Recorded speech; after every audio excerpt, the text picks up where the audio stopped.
According to Mesopotamian mythology, Marduk was an all-powerful god, the king of the gods, who presided over justice, healing, magic, and equity in the world from its beginnings. According to the Babylonians, the mighty god Marduk was the son of the god Enki, god of wisdom, with the goddess Damkina, the mother goddess, and his birth took place in the deep Absa after his father established the kingdom of the deep as his property. When Enki heard the great news that he would be a father, his being was filled with pride, for it was his longed-for firstborn. This new being for him was special and highly anticipated.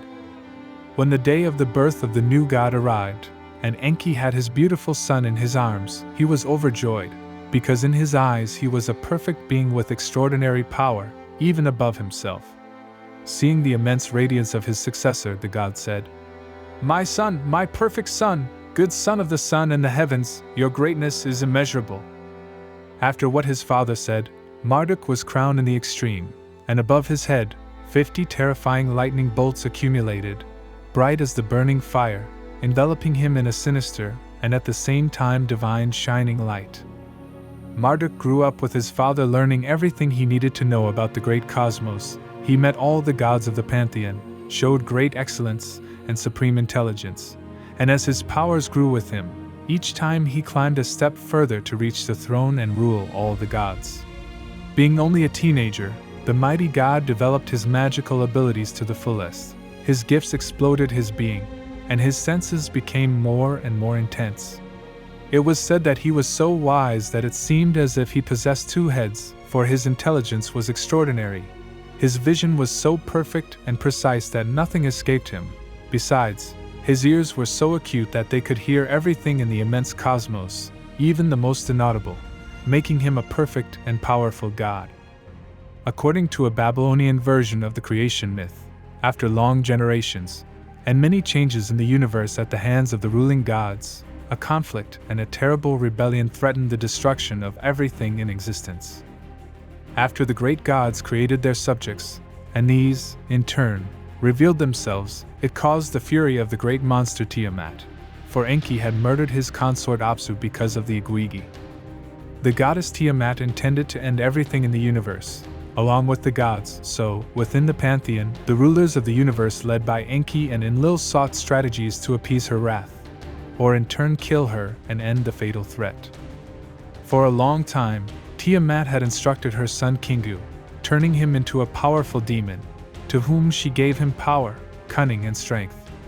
In addition, to complement her gifts, she gave him the powerful tablets of destiny, a divine element that allowed whoever possessed them to rule the cosmos. This artifact was in the hands of the goddess for hundreds of years, and as soon as she gave her son the tablets, he was named the Prince of the Gods. Tiamat was clear that she needed an army to occupy the absolute power of the cosmos, so before taking revenge, she created a battalion of evil and ruthless demonic creatures to support her evil side. Likewise, Kingu sought allies in the realm of the gods, since he needed more power for the great battle, which made him the main inciter of disturbances and chaos throughout the universe, further destabilizing the hegemony of the heavens. Tiamat had sentenced the destruction of everything in existence, so all the gods in the pantheon were extremely terrified, as the great goddess Tiamat had built a powerful and Machiavellian plan that no one had the power to stop. Desperate, the gods began to look for volunteers to face her, but no one wanted to face the monster Tiamat, because as a primordial goddess she possessed an enormous strength, and her fury was uncontrollable. Besides, the great army that she had consolidated was practically indestructible, so there was no being in the cosmos that could face her. However, from the shadows, a light illuminated the pantheon. It was Marduk who raised his voice and said, "I will be the one to defeat the terrible beast Tiamat." The young god had offered himself as Tiamat's main opponent, but in order to execute the challenge, all the gods had to comply with a peculiar condition that would guarantee their survival. "All of you cowardly gods must give me your gifts and powers to feed my strength and wisdom," said the boy. Enki, upon seeing the courage of his son, immediately accepted, for apart from anything else, he knew and accepted that his firstborn was superior to himself. After the approval of the god of the waters, all the other gods began to unite to support the daring opponent. As soon as he saw that the entire pantheon supported his condition, the young man was so filled with power and greed that he decided to ask for something more valuable in exchange for his sacrifice. Listen to all of you carefully, victory is guaranteed, and now I will guarantee my future in the heavens, so in addition to giving me your magic, you must recognize me and name me as your eternal ruler and king of the gods. Marduk sentenced. The god had understood that this would be his way to climb to the throne, so he energetically said that only in this way would he accept to face the goddess and assassinate her. Faced with the terrible situation of danger in which they found themselves and in cruel despair, all the gods decided to cede absolute power to Marduk, so that he could fight against the feared goddess and put an end to the gloomy chaos. One by one, they endowed the brave man with new abilities, who after the ritual is said to have doubled his size, becoming a giant and extremely powerful god. Thus, Marduk went in search of Tiamat and her sinister army, who were also on their way to the Temple of the Gods to begin the battle. With a cry from beyond the grave, he took his powerful net, bow, arrows, and sword, surrounding himself with shining, threatening thunderbolts and scandalous hurricane winds, and in this way, he started the battle. The firstborn of Enki was extremely shrewd and cunning, who understood perfectly that first he had to attack and finish with the army that protected the terrifying goddess. So he immediately rushed on them, and with his great war skills he fulminated them in instants. The great majority had died in the attack, but Prince Kingu still led a small group of demons, so, to lighten the matter, Marduk took his powerful net with hidden spells, and trapped them in seconds, locking them in the depths of the Absu, to be sentenced after the battle. Likewise, while immobilizing the demons, he snatched the tablets of destiny that Kingu held in his hands, thus securing his supremacy.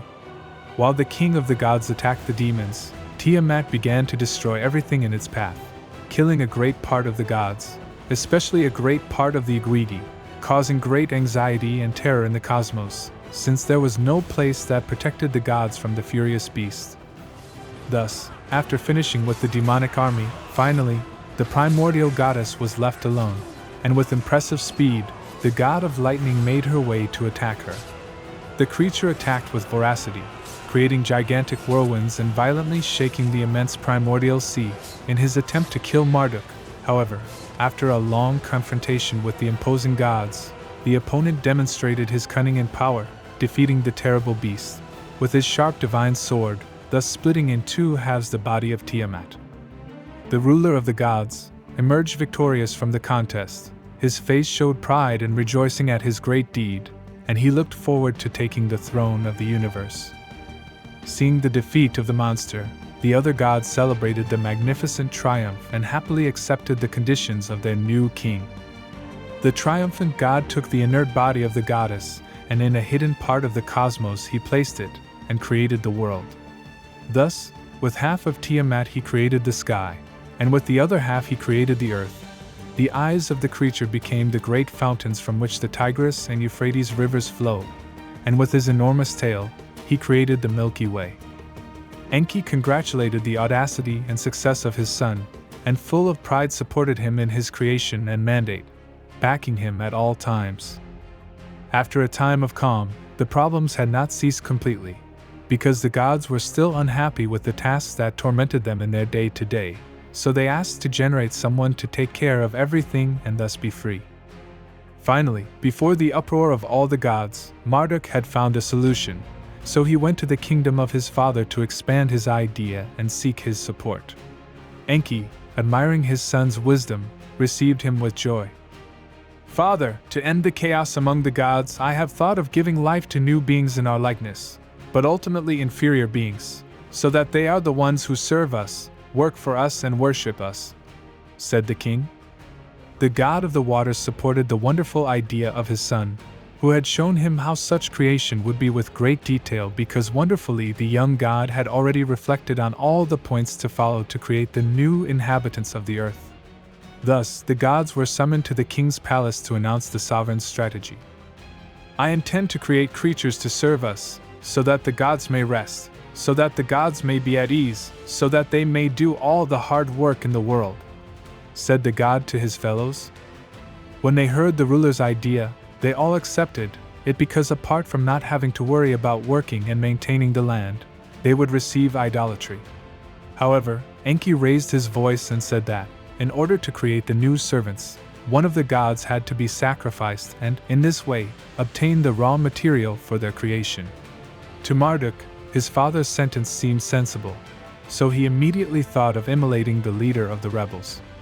He, together with the other gods, went down to the hidden place, where Kingu and the other demons remained locked up, and with his energetic voice and full of anger he asked them, "Who has been the author and main inciter of chaos and rebellion?"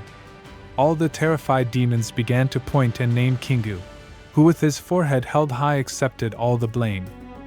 The firstborn took him out of confinement, and carried him to the top of a mountain, and there, in front of all the deities, the kings sacrificed him, letting his blood drip all over the earth.